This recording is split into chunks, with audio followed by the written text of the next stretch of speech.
Hi everybody, Toni Reavis along with Josh Cox, Universal Sports Studios, just completed the Berlin Marathon, where Patrick Makau, the defending champion, set a new men's world record 2:03:38 to bolster his world #1 ranking from 2010 when he won the Rotterdam and Berlin Marathon. Josh, we came into this race not really touting a world record attempt. Haile Gebrselassie, the current world record holder, who ran that time in 2008 in Berlin, was back after DNFing at the New York City Marathon 2009. Paula Radcliffe, the reigning women's world record holder, also in the field against Irina Mekitenko from Germany. There was a lot on the plate competitively, and with the Olympics coming up in 1 year, but we ended up with a world record. A surprise?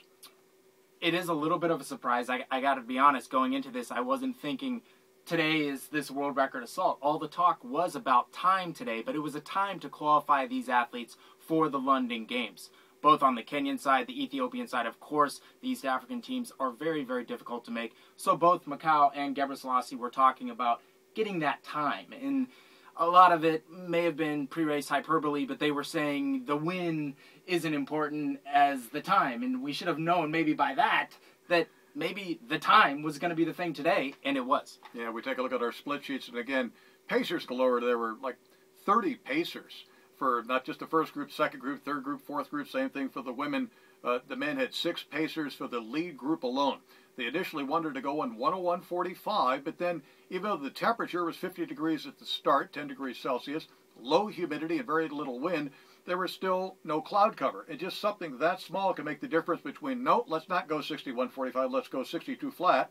So it turned out they did one better than 61.45. 61.43. Which Haile at this race in 2008 in his record-setting race ran just a tick over 62.03. So the Pacers did a great job getting them to that point. It was a very, very evenly paced first half when you look at the 5K splits. A lot of times Pacers will deliver that, okay, we want you at the half in 62, but they'll slack on a couple 5Ks, and then you see a massive surge, which always, it really takes a toll on the athlete. It doesn't show itself then, but it manifests itself when you get into the later stages of the race beyond 20 miles. So 61.43 for the first half with our two favorites, Patrick Makau and Haile Gebrselassie, well slotted in that position.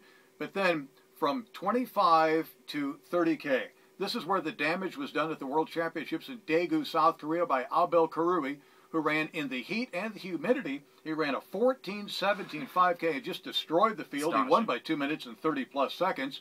And yet, here in ideal conditions, Makau ran 14:20 for that 5K. And as it turns out, that was too much for Haile. It really was. And Haile getting on the back of Makau in this race at that point, and you saw Makau swerve over and zigzag, saying, don't draft off me. That was really the impetus for the 14:20. And Makau really did take a page out of Karui's playbook and said, okay, this is where I'm going to go, and he certainly did that. He actually moved in front of the two pacers. At that point, they took their cue from Makau. They stepped up their tempo, and in doing so, those three men, all three Kenyan, pulled away from Haile Gebrselassie, who then pulled off to the side of the road, clutched his stomach. We weren't sure, was it a stitch?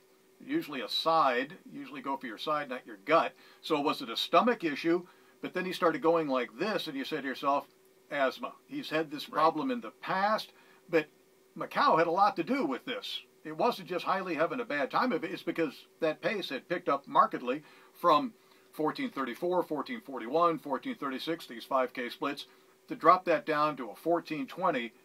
That forces your body into maybe a realm it doesn't want to go. Sure, and as you said on the broadcast, maybe it wasn't exercise-induced asthma, but Makau-induced asthma, which a 14:20, he really put that throttle down for that 2-kilometer split where he really surged up on the Pacers and they went, and then you saw Haile go off to the side. And that was the big question today. No one questions Haile's ability, but rather his durability. Could his body handle the rigors and the pounding of 26.2 miles on the streets? You got to remember, he goes back all the way to 1990, 1992, when he won his first World Junior title. Same thing with Paula Radcliffe on the women's side. In Boston at the World Cross Country Championships at Franklin Park, I remember vividly. She was a junior world champion. Lynn Jennings in her third straight World Cross Country senior title. But that's where Paula introduced herself to the world community of running. And so it's been a long time. So she came into this race herself, not having run a marathon since New York City 2009, She had knee tendonitis there, ran 2 hours 29 minutes and got 4th position. She had a son born last year, Raphael. She went through some difficulty with injury. She went through difficulty having a dog bite her in the calf in Monaco back in January. She had postpartum hyperthyroidism. So she's had some real difficulty getting herself back together, and the question was, could she do so? She needed a sub 231 to qualify for the British team, and she delivered like she hasn't in a number of years. Yeah, she really did, and you talk about a step in the right direction. I was thrilled to see Paula Radcliffe run so well today.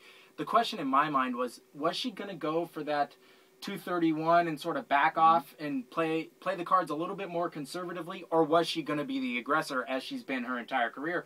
And she went toe-to-toe with Kiplagat for the first 15K or so, but then she just couldn't maintain. Right.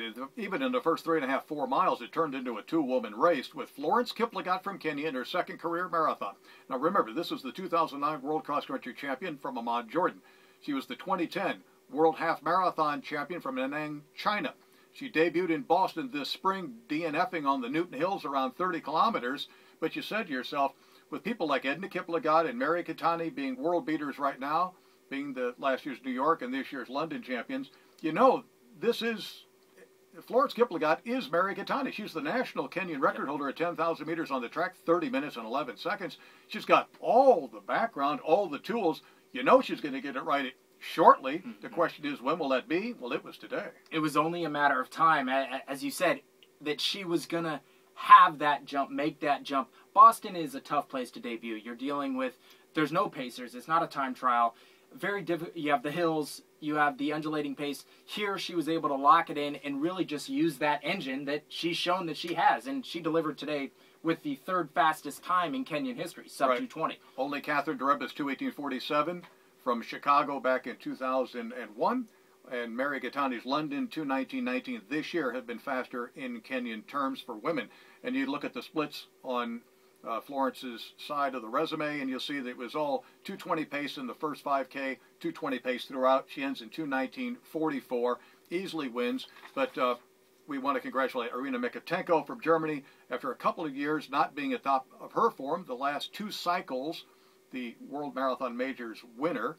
So she's vastly more wealthy than everyone else in the field, except for Paula, I guess.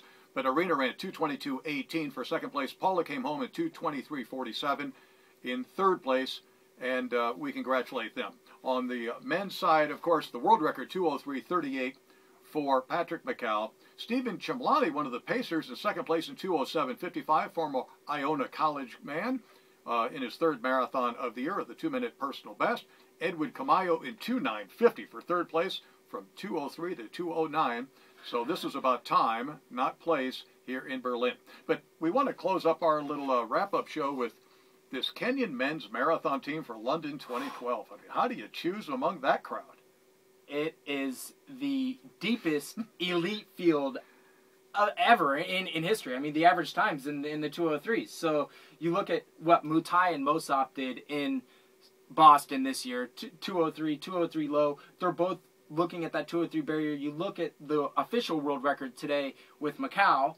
There's 3, but we haven't even gotten to the other 2. Yeah, Abel Karui. How do you leave off the 2-time defending world champion who destroyed the field both in Berlin and in in Daegu, South Korea, just a couple of months ago? How do you leave him off the team? How do you leave Moses Mosop, who ran a 30K track world record this year? He's heading to Chicago to take on Ryan Hall.